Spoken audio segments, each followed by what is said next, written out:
Ada luka yang tidak terlihat darahnya. Ada tangis yang tak terdengar suaranya. Dan ada kehancuran hidup yang dimulai dari satu keputusan sederhana.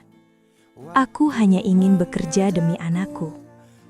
Namun Jakarta mengubah segalanya. Malam ini, dengarkan kisah Rita, seorang janda dari Cianjur yang datang ke ibu kota dengan harapan, namun pulang dengan hati yang hancur. Langit pagi di Cianjur masih berwarna abu-abu ketika Rita berdiri di depan rumah kecilnya. Rumah itu sederhana, dindingnya kusam, tapi di sanalah seluruh hidupnya tersimpan. Seorang anak perempuan kecil berdiri memeluk kakinya erat, seakan tahu bahwa hari itu ibunya akan pergi jauh. Rita menunduk, mengusap rambut anaknya dengan tangan yang sedikit gemetar. Matanya berkaca-kaca. Namun, ia memaksakan senyum. Ia bukan pergi untuk mengejar mimpi. Ia pergi untuk bertahan hidup.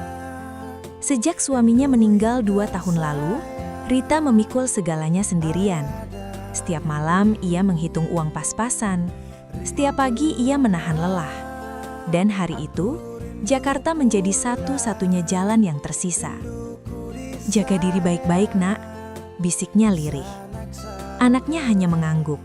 Terlalu kecil untuk memahami bahwa pelukan itu akan menjadi pelukan terakhir dalam waktu yang lama. Ketika bus mulai bergerak, Rita menoleh ke belakang. Rumah kecil itu perlahan menjauh, dan bersama itu, seolah sebagian hatinya ikut tertinggal. Perjalanan menuju Jakarta terasa panjang dan melelahkan. Di balik kaca jendela bus, gedung-gedung tinggi mulai menggantikan sawah dan perbukitan. Rita memeluk tas kecil berisi pakaian seadanya dan foto anaknya. Setiap kali rasa takut datang, ia melihat foto itu. Itu satu-satunya kekuatan yang ia miliki. Jakarta menyambutnya bukan dengan senyuman, melainkan dengan kebisingan dan wajah-wajah asing yang sibuk dengan urusan masing-masing. Sebuah rumah besar berdiri megah di kawasan elit Jakarta Selatan. Gerbang besinya tinggi, temboknya menjulang, seolah menjadi batas antara dua dunia yang tak pernah setara. Rita berdiri di depan rumah itu dengan hati berdebar. Tangannya berkeringat ketika bel ditekan. Pintu terbuka. Seorang perempuan berpenampilan rapi, dengan tatapan dingin dan senyum tipis, berdiri di hadapannya. "Nama kamu Rita?" tanyanya singkat. Iya bu." "Masuk." Tidak ada sanggutan hangat, tidak ada sapaan ramah, hanya perintah. Sejak hari pertama, Rita sudah mengerti satu hal. Rumah ini bukan tempat untuk merasa nyaman. Hari-hari awal berlalu dengan ritme yang melelahkan. Rita bangun sebelum matahari terbit, dan baru boleh beristirahat ketika malam sudah larut. Setiap sudut rumah harus berkilau, setiap perintah harus sempurna. Sedikit saja salah, suara Bu Maya langsung meninggi. "Kamu kerja pakai hati atau tidak sih?" Rita hanya menunduk dan meminta maaf, meski tak selalu tahu kesalahannya di mana. Ia tidak berani membantah. Ia butuh pekerjaan ini. Ia butuh uang itu untuk anaknya. Di sela-sela kesibukan, Rita sering mencuri waktu untuk menatap ponsel kecilnya. Pesan suara anaknya menjadi obat lelah paling ampuh. Namun bahkan itu pun sering terhenti oleh teriakan dari dalam rumah. "Rita, jangan pegang HP terus." Sejak saat itu, Rita mulai belajar satu hal lagi.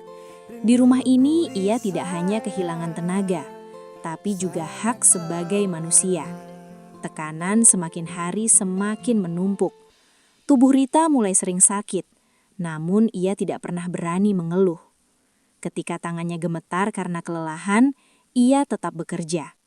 Ketika matanya perih karena kurang tidur, ia tetap berdiri. Suatu malam, Rita duduk di lantai dapur, memeluk lututnya sendiri. Tangisnya pecah tanpa suara. Ia takut jika ada yang mendengar. Ia membuka foto anaknya lagi.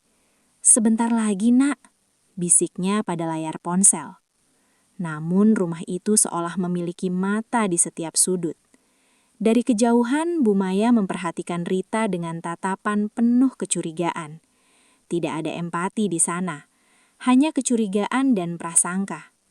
Di saat yang sama, Pak Arman, suami Bu Maya mulai menunjukkan sikap yang berbeda. Ia sering menyapa Rita dengan nada lebih lembut. "Kamu capek, istirahat sebentar." Kalimat sederhana itu terasa seperti setetes air di tengah gurun. Rita terkejut, tapi juga lega. Untuk pertama kalinya sejak datang ke Jakarta, ia merasa dianggap manusia.